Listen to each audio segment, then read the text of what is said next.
आठवणींचा ठेवा जो काही आमच्याकडे आहे त्याचा आनंद तुम्हालाही देता यावा एवढीच आमची इच्छा आहे. अर्थात आता भाई काका आणि त्यांचे असंख्य पैलू ह्याबद्दल आपल्याला सगळ्यांनाच पूर्ण माहिती आहे. पण त्याही पलीकडच्या काही गोष्टी, काही गमती जमती अशाही आहेत की त्यातल्या काही आम्ही स्वतः अनुभवलेल्या आहेत, काही आम्ही प्रत्यक्ष बघितलेले आहेत आणि काही भाई काका, काकी किंवा आमच्या आजी यांच्याकडून ऐकलेले आहेत. आता त्यातल्या काही कदाचित तुमच्याही कानावरून गेल्या असण्याची शक्यता आहे, पण तुम्हालाही त्या पुन्हा ऐकायला निश्चित आवडेल ना. हो, चंदनच आहे ते भाई काकांच्या आठवणी. म्हणजे आपण जितकं उगाळू तितका त्याचा सुगंध पसरतच जाणार आहे. तर आता हे भाई काका आणि सुनीता काकींच्या आठवणींच्या रंगीबेरंगी तुकड्याने जोडलेली गोधडी आम्ही तुमच्यासमोर ठेवतोय. ती आमच्याप्रमाणे तुम्हालाही निश्चित ऊब मिळवून देईल. नमस्कार. खरं तर आज मला खूप संकोच वाटतोय. संकोच हा माझा स्थायी भाव नव्हता, हे भाई काकांनी पण एका भाषणात सांगितलंय.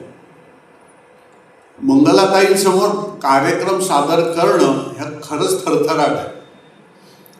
कारण भाई काका आणि सुनीता काकी यांच्यावर त्यांचा अभ्यास त्यांचं इतकं महान आहे.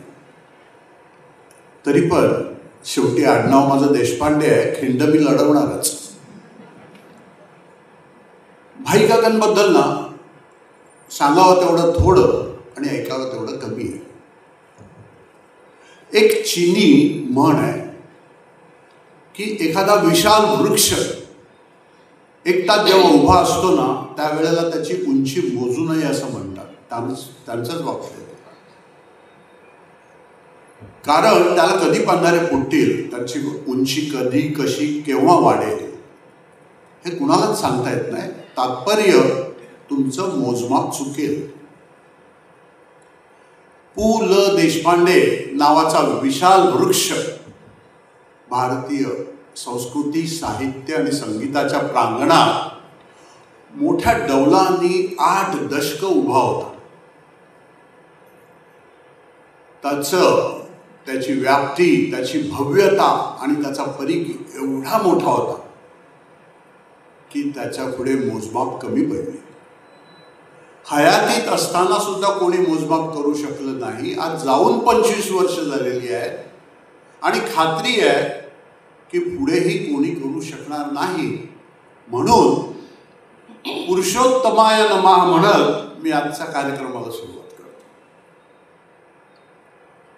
भाई काका कळपप्रिय प्राणी. फरक एवढाच की हे कळपात कधी जात नव्हते. हे जिथे उभे राहत तिथे सगळी मंडळी येऊन त्यांच्या गप्पांना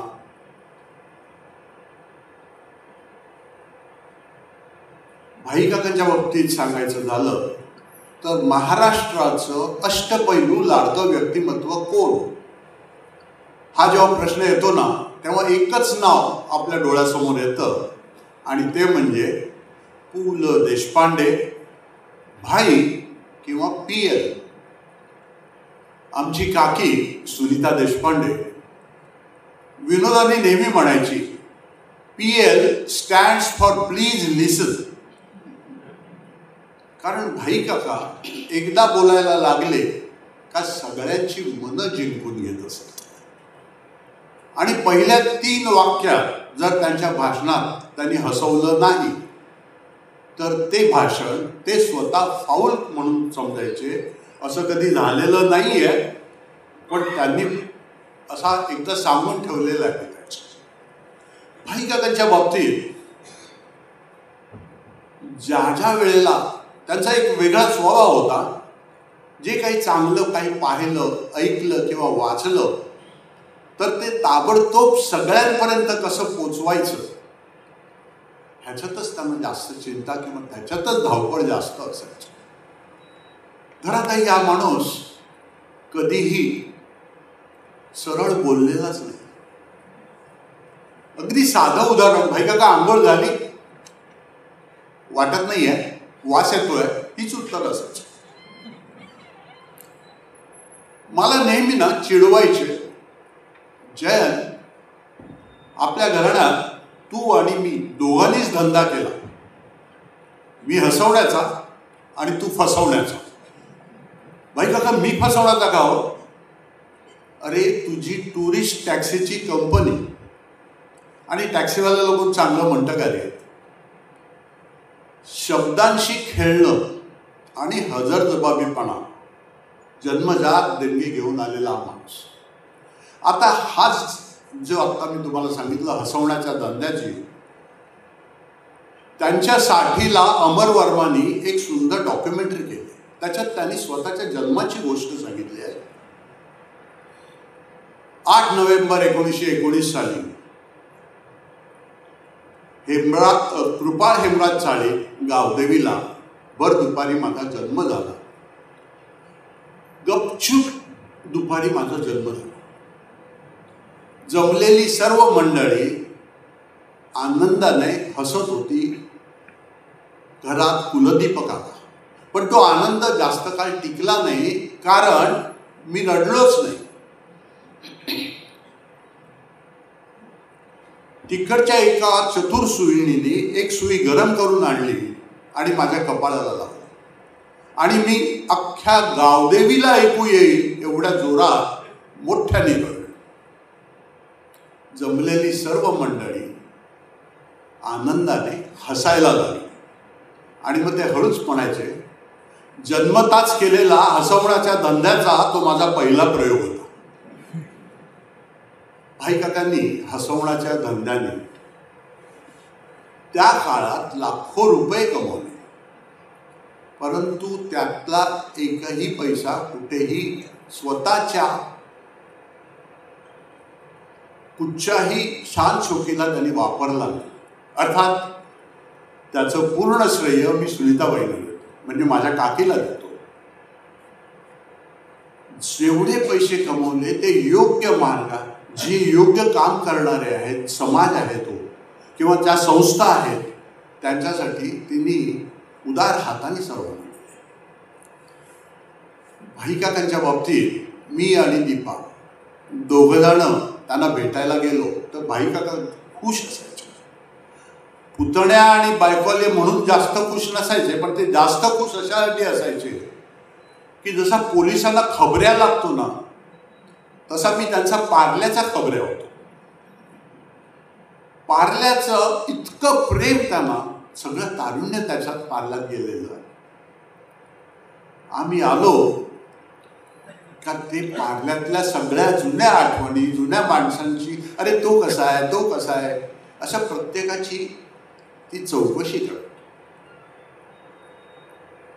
त्याचबरोबर कुठेही काही जरी असेल ना, म्हणजे हल्लीच्या भाषेत तुम्हाला सांगायचं झालं तर तो डाटा अप टू डेट करून तो तयार ठेवून द्यायचा, आणि शब्द आणि हजरजबाबीपणा पट करून कुठेही ते परफेक्ट वापरतो. एक मजेदार किस्सा असाच आठवला मला. मी आणि दीपा त्यांना भेटायला गेलो होतो.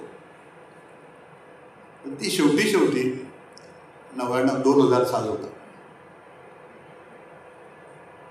आमच्या गप्पा खरंच रंगल्या होत्या आणि काकी चहा घेऊन आली. भाई काकांना त्यावेळेला थोडा पोक काढून बसत होते. तिने भाई काकांना पोक काढून बसलेलं पाहिलं. भाई, तुला डॉक्टरनी कमरेला पट्टा लावून ताट बसायला सांगितलंय ना रे, ताट बस ना. क्षणाचाही विलंब न लावता ताबडतोब, सुनीता, तुझ्यासमोर सुद्धा ताट बसू, कसं शक्य? काकी हाडाची मास्तरी नसते, शिस्तप्रिय. तिने गोड शब्दात शाळा घेतली आणि ती स्वयंपाकखोलीत परत कामाला निघून गेली. पण तिला ऐकू येईल अशा आवाजात ते पूर्वी एकदा म्हणाले. त्यावेळेला परत तिला ऐकू येईल असं मला सांगतात, जयंत, या घरात मी एकटाच देशपांडे रे, बाकीचे सगळे उपदेशपांडे. आज भाई काकाही जाऊन 25 वर्ष झाली, आणि काकीही जाऊन जवळजवळ 16-17 वर्ष. पण जाताना काकीनी सुनेच्या डोक्यावर हात ठेवून गेली आहे. त्यामुळे मीही पार्ल्यातला एकटाच देशपांडे आहे आता. भाई काकांच्या आणि काकीच्या अनेक गमतीदार गोष्टी आहेत.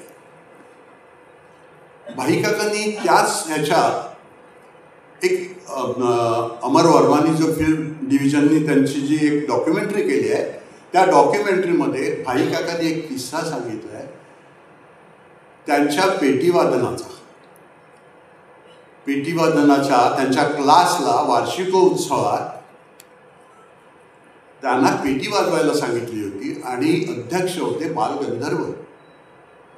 बालगंधर्वांच्याही समोर बालगंधर्वांचंच गाणं वाजवून जेव्हा त्यांनी सुरुवात केली, बालगंधर्वही खूप हेलावले आणि त्यांनी अध्यक्ष खुर्ची सोडून भाई काकांच्या समोर येऊन बसले. त्या पुरुषोत्तमाचाच म्हणूया आपण, त्यांच्या समोर येऊन बसले आणि त्यांना डोलायला लावलं. भाई काकांनी त्यांना डोलायला लावलं म्हणून शाळेतल्या मास्तरांनी सुद्धा, भाई काका फार मोठ्या प्रेमाने सांगायचे, तू गणिताचा पेपर आता कोरा जरी दिलास तरी मी तुला पास करीन. पण ह्याच्या मागची एक दुसरी कथा जी कुणाला माहीत नव्हती ती मी आज तुम्हाला सांगणार.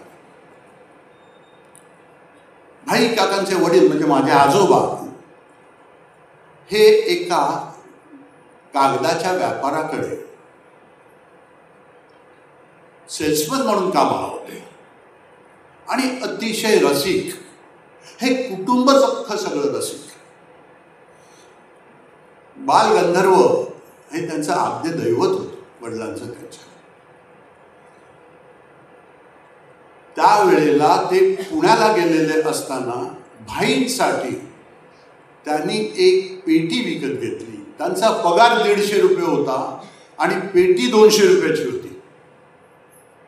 ती परवडत नव्हती तरीही ते घेऊन आले होते आणि त्यांना ती दिली आणि पार्ल्यातल्या राजोपाध्याय यांच्या क्लासमध्ये भाई काकांचं नाव घातलं. बाळ पुरुषोत्तम, मी पेटी वाजवणार नाही म्हणून घट्ट धरून बसलो. त्यावेळेला पहिल्या वेळी आणि शेवटचं त्यांना 2 धपाटे घातले आणि आजीला माझ्या म्हणजे त्यांच्या बायकोला त्यांनी सांगितलं की ह्याच्यातच ह्याची प्रगती आहे, ह्याच्यात ह्याचं नाव होईल, नाव लौकिक मिळेल, जगात भारतात नाही तर संबंध जगात ह्याचं नाव होईल चांगलं, ह्याचे सत्कार होतील. ते सत्कार तू ह्याची डोळा बघशील, मला मात्र एकही सत्कार बघता येणार नाही. सांगायचं तात्पर्य की ते उत्कृष्ट ज्योतिषी होते. त्यावेळेला त्यांना सगळं दिसत होतं आणि ते खरंच झालं. भाई काकांचे वडील, भाई काका 20-21 वर्षाचे असताना ते गेले. आजी 96 वर्षाची होती, भाई काका 76 वर्षाचे होते. आजीने त्याचे सर्व सोहळे याची डोळा पाहिली. भाई काकाच्या अनेक गमतीदार गोष्टी आजी आमची नेहमी सांगत असत आणि भाई काका आले का तेही तिच्याकडनं ऐकून घेत असत आणि खुदू हसत असत. त्यातल्याच काही गोष्टी तुम्हाला मी सांगणार. माझी आजी ही दुभाषी घराण्यातली, वामन मंगेश दुभाषी हे फार मोठे लेखक होते. त्यांना 6 भाषा अवगत होत्या. नुसत्या 6 भाषा ते बोलत नव्हते, ते लिहित होते, वाचत होते. आणि काही बंगाली, भाई काकांचं जे बंगाली प्रेम आहे ते ऋग्वेदींकडनं आलेलं आहे. आणि विनोद आहे तो माझी गाणं आणि विनोद माझी आजी आणि त्यांची आजी ह्यांच्याकडनं आले. भाई काकांच्या बाबतीत आजी आमची अतिशय हळवी होती. दुभाषी घराण्यात एक अशी 4 मुलं होती. वामन मंगेश दुभाषींना 4 मुलं. त्यातले 3 मुलगे आणि एक अतिशय लाडकी मुलगी म्हणजे माझी आजी. ती त्यांना नेहमी डोळ्यासमोर हवी असायची आणि तसंच होत होतं. 1919 साली गावदेवीला त्यांचा जो जन्म झाला त्यावेळेला दुभाषी कुटुंब होतं आणि त्यांच्या शेजारी देशपांडे. 1923 साली तिकडनं ही मंडळी जोगेश्वरीला राहायला आली सारस्वत बागेत. सारस्वत बागेत जेव्हा ते तिथे राहायला गेले तेव्हा अतिशय छोटी ते गाव होतं. जसं त्यावेळेपासून त्याला मिनी गोवाच असं म्हणतो. तिथे टाकी महाराज नावाचे एक गृहस्थ होते. त्यांनी सद्भक्ती मंदिराची तिथे स्थापना केली होती आणि रामेश्वराचं मोठं देऊळही बांधलं होतं. त्या ठिकाणी ते अतिशय उत्तम प्रवचन करत. वय झालं होतं त्यांचं, त्याच्यामुळे पूर्वार्ध आणि उत्तरार्ध मध्ये थोडा वेळ ते विश्रांती घेत. त्या मधल्या वेळात माझी आजी ओव्या, देवावरील काही गाणी किंवा पारंपरिक गीतं वगैरे म्हणून जमलेल्या मंडळींची करमणूक करत होती. अशाच मधल्या वेळात एकदा बाळ पुरुषोत्तम यांचं भाषण ठेवलं होतं. वय वर्ष होतं साधारण 9. आजोबा गाडे विद्वान त्यांनी लिहून दिलं. विषय होता वीर अभिमन्यू. भाषणाची सुरुवात फार जोरदार दमदार केली खरी, परंतु स्वतःचे शब्द घालता घालता ओरिजिनल भाषण विसरली. जमलेल्या सर्व मंडळीत हसा निर्माण झाल्याबरोबर पण त्याही वयात ताबडतोब ठणकावून त्यांना सांगितलं, हसायचं कारण नाही, माझी दूध प्यायची वेळ झाली आहे म्हणून मी माझं भाषण थांबवतो असं म्हणून ताबडतोब पळून गेले. आजी सांगायची की निरीक्षण शक्ती ही भयंकर होती. निरीक्षण करून त्याची जशीच्या तशी नक्कल. ते उत्कृष्ट खेळिया होते आणि त्यांना खेळिया म्हटलेलं आवडतही होतं. घरात कोणी पाहुणा आला ना का त्याच्या समोर बसून तो कसा बोलतोय, तो कसा आहे याचं ते बारीक निरीक्षण करतो. वयाच्या 8व्या वर्षी त्यांची जेव्हा मुंज झाली त्यावेळेला त्या ब्राह्मणांनी कशा पद्धतीने ती मुंज लावली याच्यावर ते पाऊण तास नक्कल करत होते. अशी आजी हसत हसत सांगत होती. तिथे कोणी पाहुणा त्यांच्याकडे आला का हे बसायचे समोर आणि तिथेच आईला किंवा आबा म्हणायचे वडिलांना. ते आबांना विचारायचे, ह्यांच्या कानावर एवढे केस कसे हो, किंवा एखादा जर काळा असेल, हा कोळशासारखा काळा आहे ना. दोघांची अतिशय वाईट म्हणजे ऑकवर्ड व्हायचं त्यांना. त्यांना बजावून सांगितलेलं होतं की पाहुण्यांसमोर कुठचेही प्रश्न विचारायचे नाहीत. पाहुणा गेला की तू पाहिजे ते विचार, तुमच्या प्रश्नाचं निरसन आम्ही करू. असाच एक पाहुणा आला आणि तो होता चखणा. आजी सांगून हसायचं. तो बसल्याबरोबर भाई काका आले आणि त्याच्याकडे निरखून पाहत बघत बसले.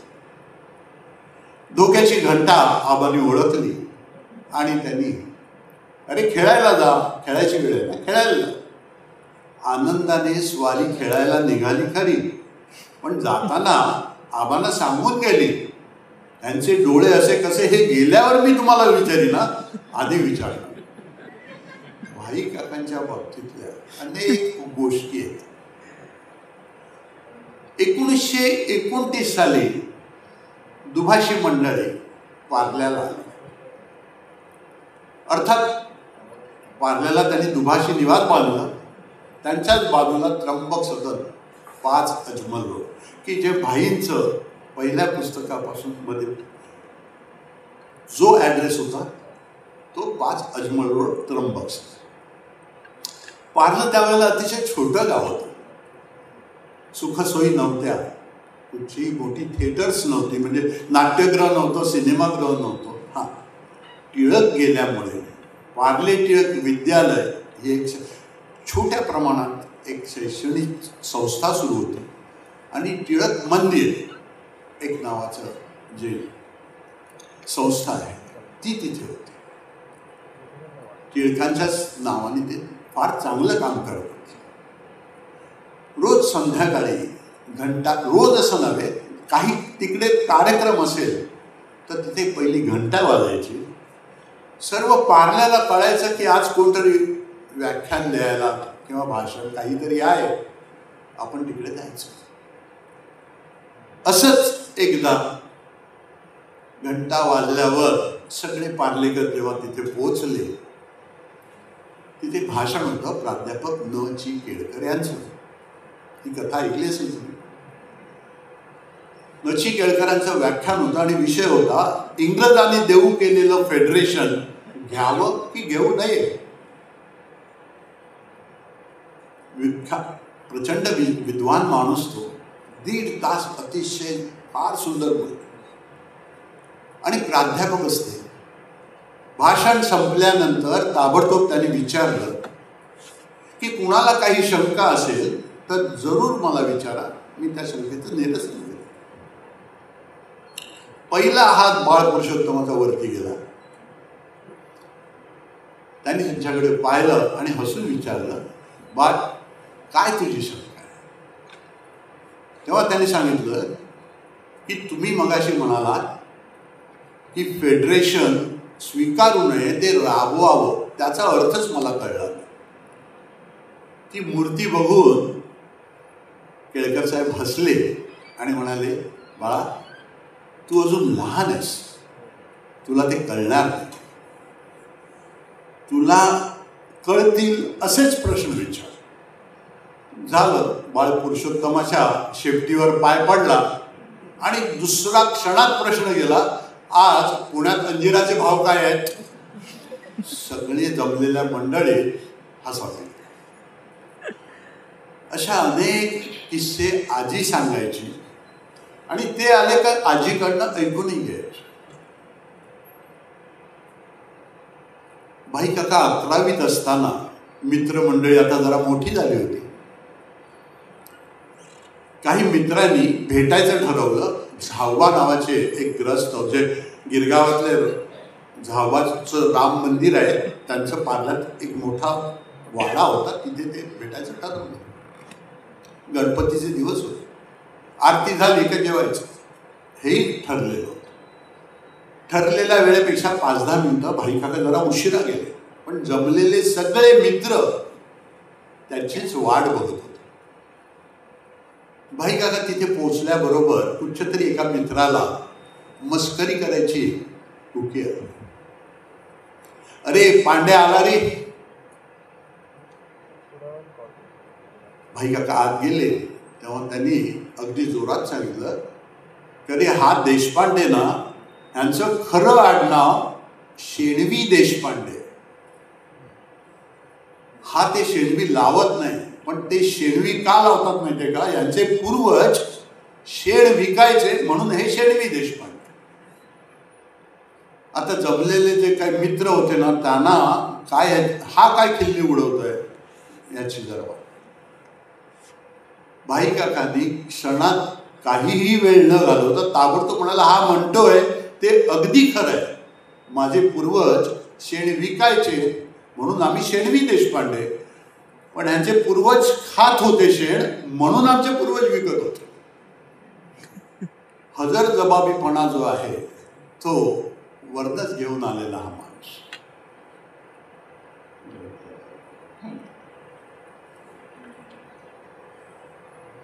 मी मूळची पार्ल्यातलीच. आमचं लग्न आम्हीच जमवलं.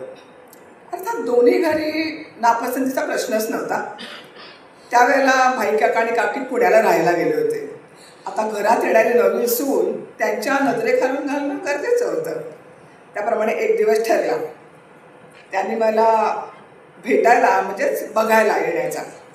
2 दिवस आधीपासून मी एवढी नर्वस होते तुम्हाला सांगू. काय काय ऐकलं होतं या माणसाबद्दल. घरी दारी नुसता दबदबा होता. त्यांच्या नावाचा, ते आणि काकी. मला काय विचारतील मला काही अंदाजच बांधता येत नव्हता. बरं, माझी बोबडी वळली असती तर घरात येणारी नवीन सून अगदीच बावळट ठरण्याची शक्यता होती आणि निश्चित मला तेही नको होतं. शेवटी एकदाची ती वेळ आली. थरथरत्या पायाने आणि धडधडत्या छातीने त्यांच्यासमोर जाऊन मी उभी राहिली. पण त्या दोघांनी मला वाटतं माझी परिस्थिती जाणली असावी.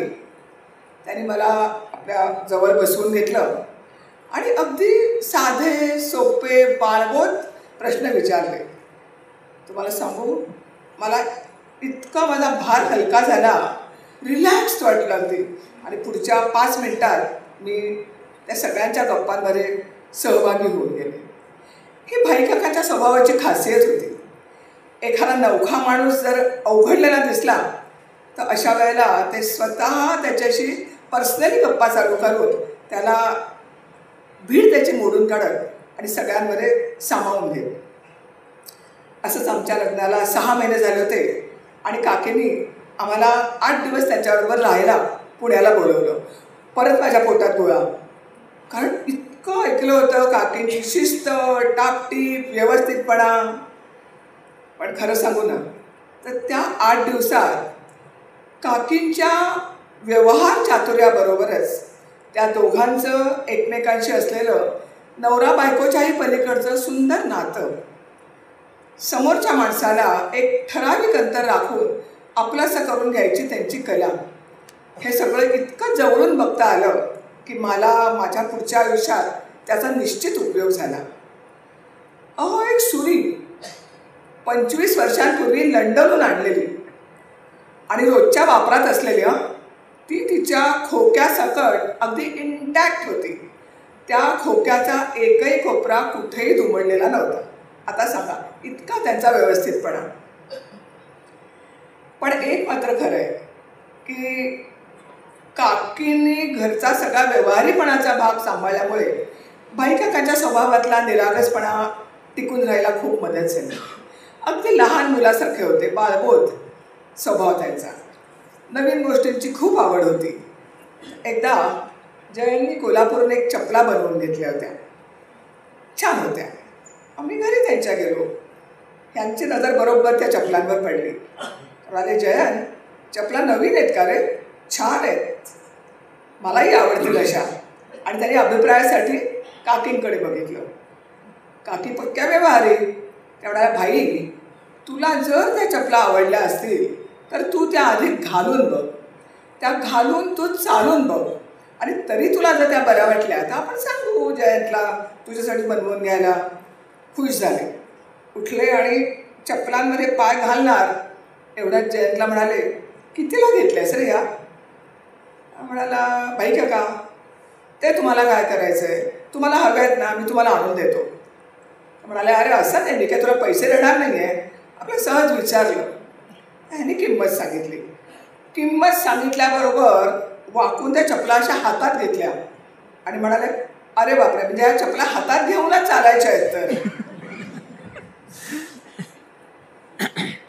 भाई काकांचा हजरजबाबीपणा आपल्याला सगळ्यांना माहितीच आहे त्याच्याबद्दल. असं भाई काकांना 60 वर्ष पूर्ण झाली तेव्हा पुण्याला बालगंधर्वमध्ये त्यांचा सत्कार समारंभ आयोजित केलेला होता. अध्यक्ष होते ज्येष्ठ गणितज्ञ श्री जयंत नारळीकर. सत्कार केल्यानंतर नारळीकर बोलायला उभे राहिले. आता पुलंविषयी बोलायचं आहे तर काहीतरी विनोदी बोलूनच सुरुवात करावी असं त्यांना वाटलं असावं, आणि बरोबरच होतं ते.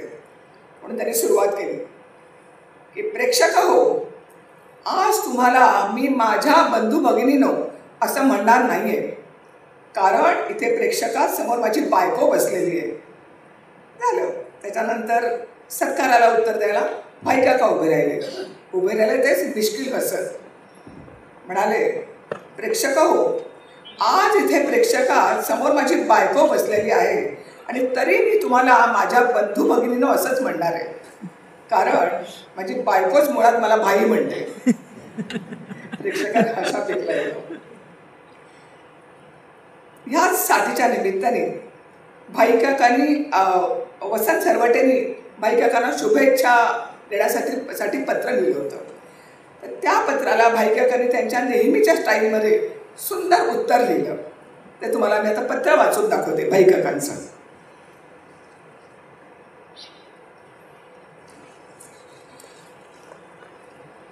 प्रिय सरवटे, माझी साठी संपल्याच्या अफवेवर विश्वास ठेवू नये.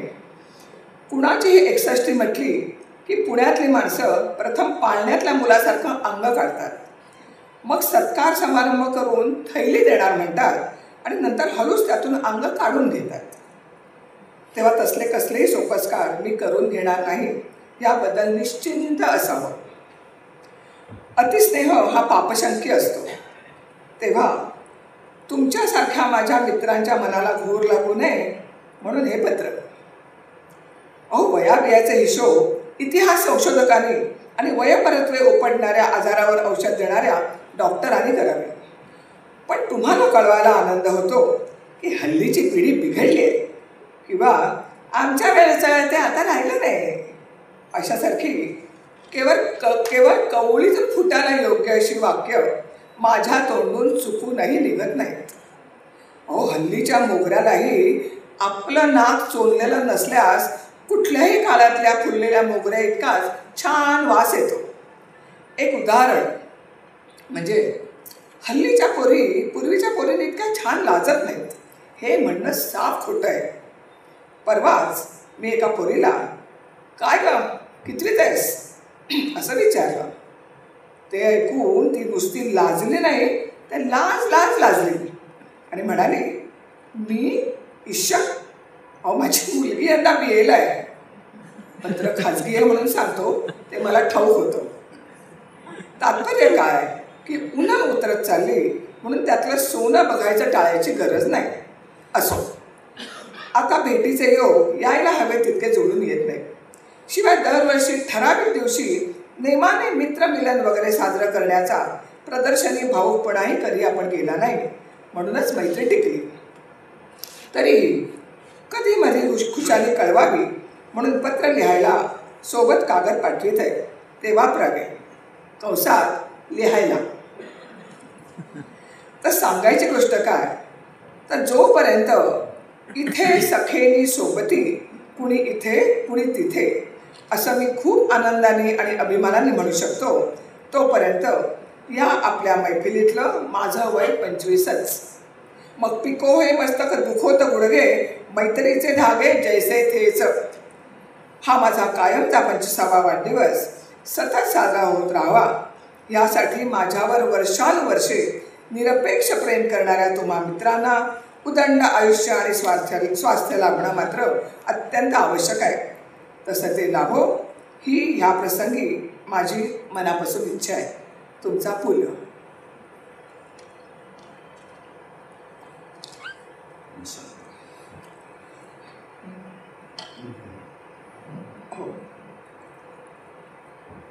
अष्टपैलू व्यक्तिमत्व सगळ्यांना माहिती आहे, पण त्याच्यातला एक पैलू माझ्या मते कुणाला तुम्हालाही माहीत नसावं.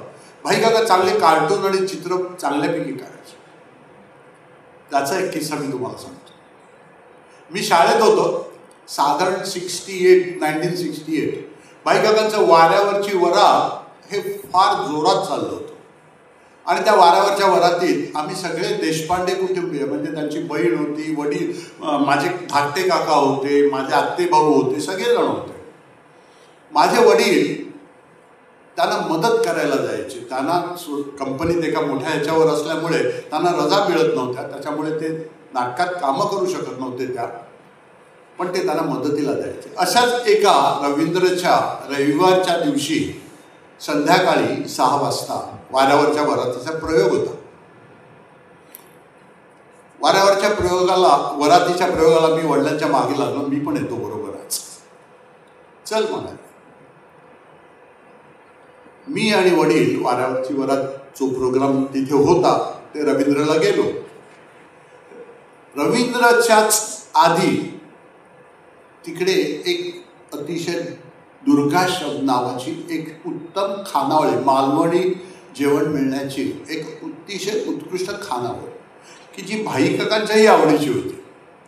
यशादादा कानविंदे, आपल्या कानविंदेंचे नाही आहेत कोणते,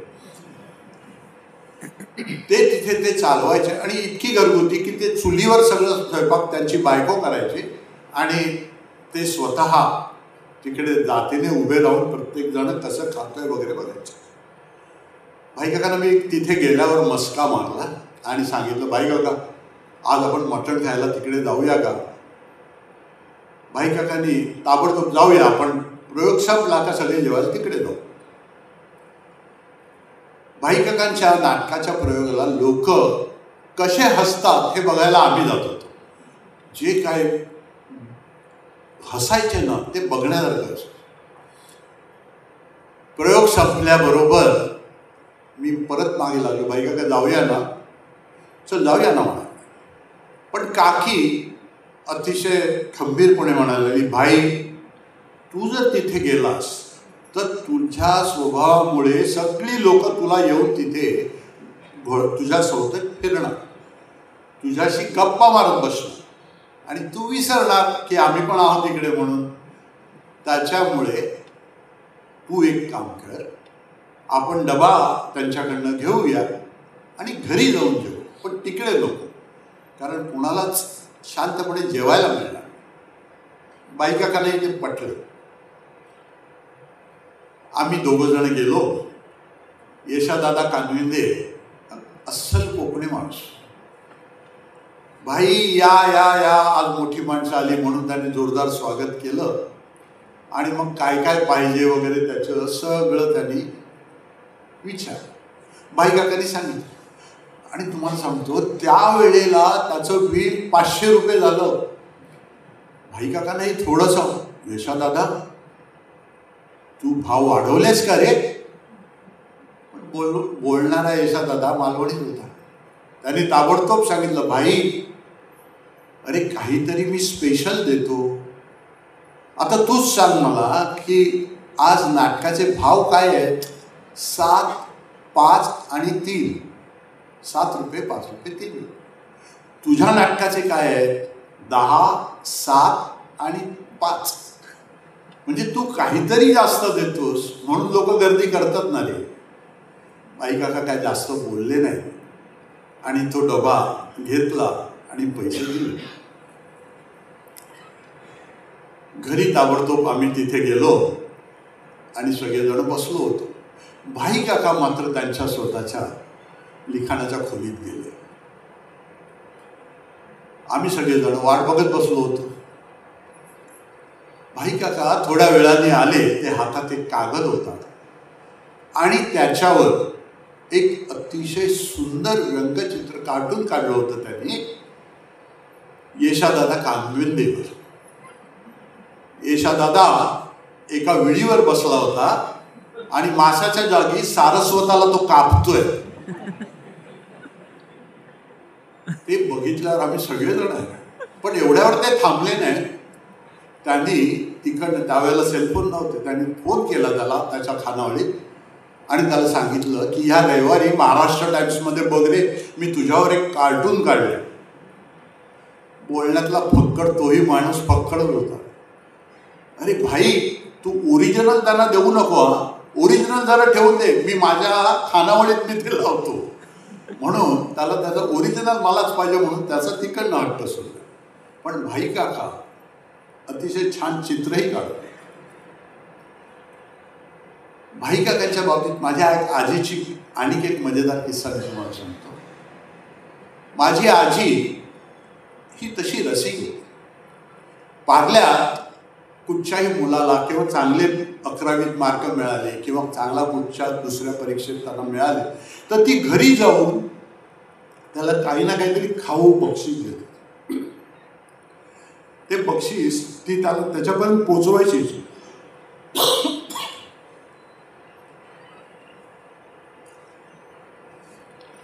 त्याच्यामुळे ती अख्ख्या पार्ल्याची आजी झाली होती.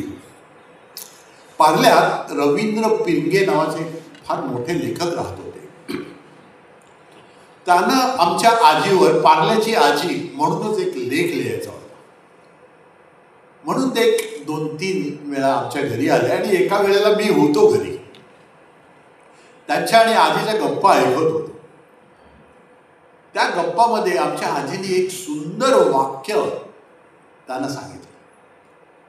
तिने सांगितलं की माझं मन ज्यावेळी सैरभैर होतं त्यावेळेला मी भाईचं कुठचंही पुस्तक कुठच्याही पानापासून वाचायला सुरुवात करते. थोड्याच वेळात मन शांत होतं. मला ते वाक्य खूप आवडलं, खूप आवडलं. कर्मधर्म संयोगाने 4 दिवसांनी भाई काका घरी आले. मी मस्करी करायच्या ह्याच्यात, भाई काका तुम्ही किती मोठे लेखक असलात ना तरी तुमच्यापेक्षा तुमची आजी, माझी आजी, तुमची आई ग्रेट आहे. काय झालं? मग आजीचं वाक्य मी त्यांना सांगितलं. हसायला लागले, म्हणायला लागले, अरे हा प्रसंग माझ्याकडे रोज असतो. कमीत कमी 4 ते 5 फोन मला असतात. म्हणून म्हणजे काय? म्हणजे एक फोन असा येतो की घरात ICU मध्ये माझी आई होती, सगळं वातावरण तंग होतं. तुमचा मी अंतू बर्वा वाचून दाखवला, सगळ्यांना बरं वाटलं. दुसरा फोन येतो आणि सांगतो की कोणतरी घरात गेलेलं होतं, मी पेशंट काका वाचून दाखवला, खूप बरं वाटलं. तिसरा फोन येतो की मी डिप्रेशनमध्ये गेलो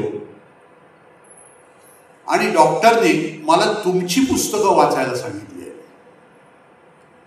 त्याच्यानंतर त्यांनी हळूच सांगितलं की आता मला कोणी तुमचं पुस्तक वाचलं म्हणून फोन केला ना का घरात सगळे बरे आहेत ना रे बाबा म्हणून पहिलं विचारतो.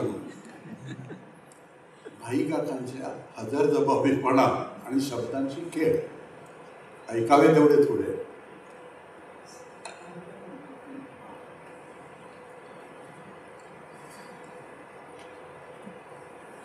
भाई काका आणि काकी सुनीता काकी यांच्या दानतीविषयी आपण बऱ्याच गोष्टी ऐकल्या आहेत.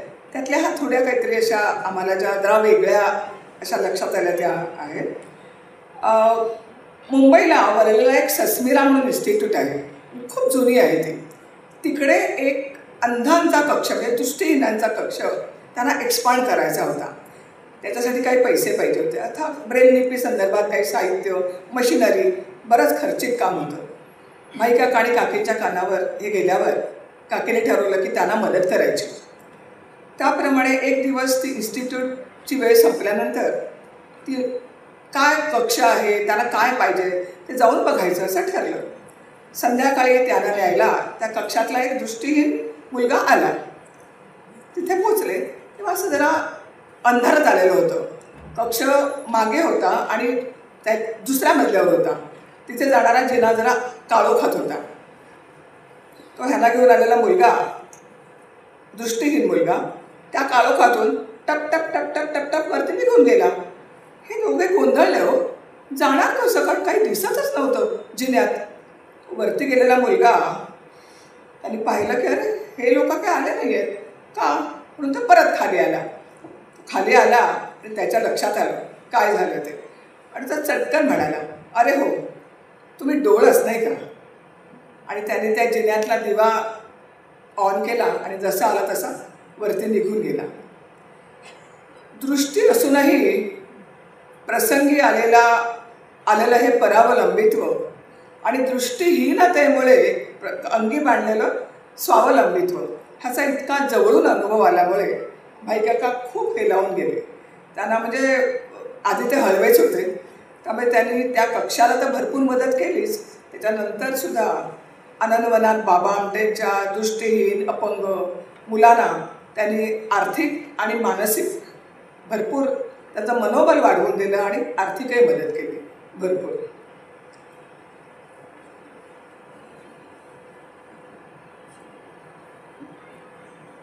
अच्छा,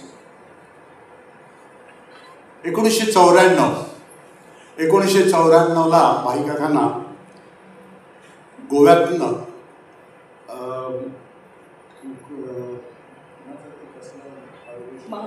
महादेव शास्त्री जोशी पुरस्कार डिक्लेअर झाला आणि भाई काकांनी गोव्याला जायचंच ठरवलं. गोव्याला त्यांना जायची 2 कारणं होती की त्यांचे सीताकांत लाड हे अतिशय खास मित्र तिथे खूप आजारी होते आणि त्यांना तिथे भेटायचंच होतं. मी, दीपा, काकी अशी जवळजवळ एक 7-8 मंडळी सगळेजण आम्ही निघालो गोव्याला जायला. पहिला मुक्काम जो होता तो कोल्हापुरात ठरला होता. कोल्हापुरात आधीच पेपरातनं आलेलं होतं येणार आहेत म्हणून, त्याच्यामुळे खूप गर्दी भाईकाकांना भेटायला, त्यांचं गप्पा ऐकायला. तिथे एका डॉक्टरांनी आम्हाला जेवायला बोलवलं होतं.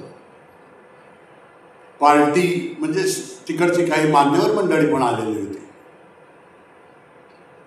अतिशय रंगील पार्टी रंगत चालली होती. तेवढ्यात तिकडच्या ज्या डॉक्टरांच्या मिसेस होत्या त्या आल्या आणि भाईना म्हणाल्या, लताबाईंची काही गाणी मी गाजलेली गाणी मी माझ्या आवाजात रेकॉर्ड केले, त्याची कॅसेट केले, त्याचं उद्घाटन तुम्ही करा.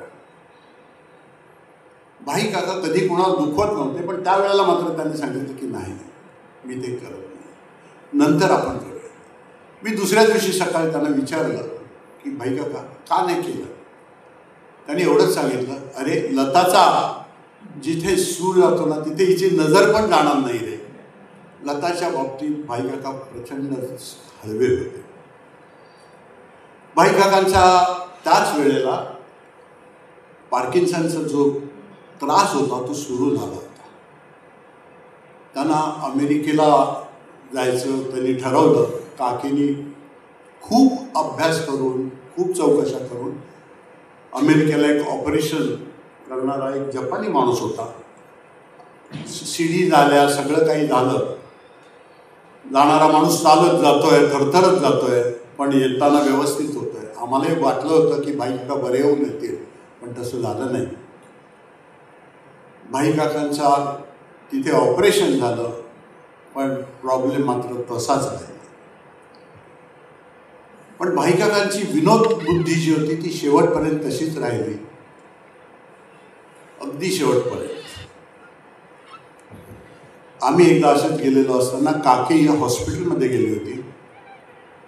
तिला हार्टचा काही प्रॉब्लेम त्याच्या प्रयाग हॉस्पिटलमध्ये. तिथे तिचं ब्लड प्रेशर फ्लक्च्युएट होत होतं. आम्ही दोघं जण गेलो तेव्हा तिचं ते फ्लक्च्युएट झालं, ब्लड प्रेशर सेटल झालेलं होतं. आम्ही गेल्याबरोबर तिने डॉक्टरला विचारलं की माझा पुतण्या आणि आलेला आहे, मी घरी जाऊ का. भाई एकटाच आहे, त्याला त्रास होत असेल. आणि भाई काका खरोखरच त्यावेळेला पूर्णपणे अंथरुणावर खेळून होते. डॉक्टरांनी सांगितलं की जी काही आत्ता मी तुम्हाला ट्रीटमेंट दिली आहे ती घरी घेणार असाल जरूर का. आम्ही दोघंही काकीनी त्यांनी हो म्हटल्याबरोबर धापडतोब पिशवीत सगळं ते केलं, घरी निघाले. आम्ही घरी आलो, पण काकी घरात ताबडतोब ती गेली नाही. ती आत आली, तिने सगळं पाहिलं. तोपर्यंत आम्ही भाई काकांच्या खोलीत गेलो होतो. भाई काका शून्य नजरेतनं समोरच्या खिडकीतनं बाहेर बघत होते. त्यांना खूप त्रास होत होता. काकीनी हळूच डोकावून आतनं पाहिलं आणि विचारलं, काय हो फुलं, कसे आहात. त्यांनी अतिशय आर्त आवाजात आहोत अजून एवढंच म्हटलं. आजही ती आठवण आली का अंगावर काटा येतो. आणि शेवट काही वर्ष भाई काकांची तब्येत ढासळतच गेली. वक्तृत्वाच्या बादशाच्या तोंडून एक वाक्यही धडपणे उमटण्याचं झालं. आणि चपलपणे रंगभूमीवर ज्याने अधिराज्य गाजवलं होतं त्या भाई काकांना एक पाऊलही पुढे टाकणं अशक्य होऊन बसलं. आणि त्यातच एक दिवस तो फोन आला, काळजाचा ठोका चुकवणारा, भाई काका अत्यवस्थ असल्याचं सांगणारा. त्यानंतर पुढचे 4 दिवस पुण्याला प्रयाग हॉस्पिटलमध्ये काचेच्या खिडकीच्या भाई काका व्हेंटिलेटरवर असलेले आणि खिडकीबाहेर आम्ही सगळे असहाय्यपणे बघणारे. असे 2 दिवस गेले. डॉक्टरांनी तर आशाच सोडली होती. काकी भाई काकांच्या बेडसमोरच्या खुर्चीवर बसून एकटक त्यांच्याकडे बघत होत्या. जयंत काकींकडे गेला आणि म्हणाला, काकी अगं तू अशी किती वेळ बसून राहणार आहेस, जरा घरी जा, पड, आराम कर थोडा, नाही तर तू आजारी पडशील. त्या म्हणाल्या, नाही रे नाही. समजा विज्ञानाचा काही चमत्कार झाला आणि भाईने डोळे उघडले अशा वेळेला मी समोर नाही हे बघून घाबरून जाईल रे तो. त्याला वाटेल मलाच काहीतरी झालंय की काय. नाही, मी इथून कुठेही हलणार नाही. पण दुर्दैवाने विज्ञानाचा चमत्कार झाला नाही. 4 दिवसांनी सगळं संपलं. भाई काकांना ते राहत असलेल्या मालती माधव बिल्डिंगमध्ये खाली स्टिल्टमध्ये असं अँग्युलर बर्फाची लादी ठेवून त्याच्यावर आणून ठेवलं. आयुष्यभर सावलीसारखी भाई काकांना साथ करणाऱ्या काकी तिकडे आल्या आणि म्हणाल्या, मला थोडा वेळ भाईबरोबर एकटीला थांबायचे. त्यांच्या इच्छेचा मान ठेवून सगळेजण लांब जाऊन उभे राहिले. थोडा वेळ तिथे उभ्या राहून भाई काकांच्या डोळ्यात डोळे घालून बघत राहिल्या, मिटलेल्या डोळ्यात भाई काकांच्या, आणि म्हणाल्या, भाई तुला ती रॉबर्ट फ्रॉस्टची द वुड्स ही कविता खूप आवडायची ना रे. तू नेहमी ती मला म्हणायला सांगायचास. आज मी तुला शेवटची ऐकवणार आहे. आणि त्याने थरथरत्या आवाजात ती कविता म्हणायला सुरुवात केली. Woods are lovely, dark and deep, but I have promises to keep. I have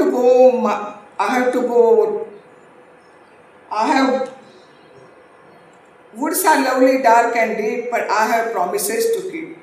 I have miles to go before I sleep. I have miles to go before I sleep. असा कसा बसा त्याचा शेवट करून त्या डोळ्यातलं पाणी आवरत आपल्या पहिल्या मजल्यावरच्या घरी निघून गेले. भाई काकांजवळ नातेवाईक मित्रमंडळी तर होतीच, पण चाहत्यांचे नुसते थवेच्या थवे उसळत होते. रीग लागली होती. पहिल्या मजल्यावरच्या घराच्या खिडकीत बसून काकी शून्य नजरेने हे सगळं बघत होते. बघता बघता म्हणाल्या, हे लोकांचं प्रेम, ही त्याच्यासाठी उसळलेली गर्दी बघायला भाईने फक्त एकदा डोळे उघडायला पाहिजेत. खूप बरं वाटेल त्याला. भाई काकाने आयुष्यभर जी आनंदाची कलमं लावली त्याला आजही भरभरून फळं येत आहे. आणि ह्या पुढच्या कित्येक पिढ्या त्यांचा आनंद निश्चित घेत राहणार आहेत. आज भाई काका आपल्यात नाहीत, पण जाताना मात्र ते आपल्याला आयुष्याची गुरुकिल्ली देऊन गेलेत. ते सांगतात, जन्म आणि मृत्यू या 2 टोकांच्या मध्ये पकडून नियतीने चालवलेली आपली फसवणूक एकदा का लक्षात आली की मग त्यातून आपली आणि आपुलकीने आपल्या सभोवताली जमलेल्या सगळ्यांची हसवणूक करण्यापलीकडे आणखीन काय करायचं.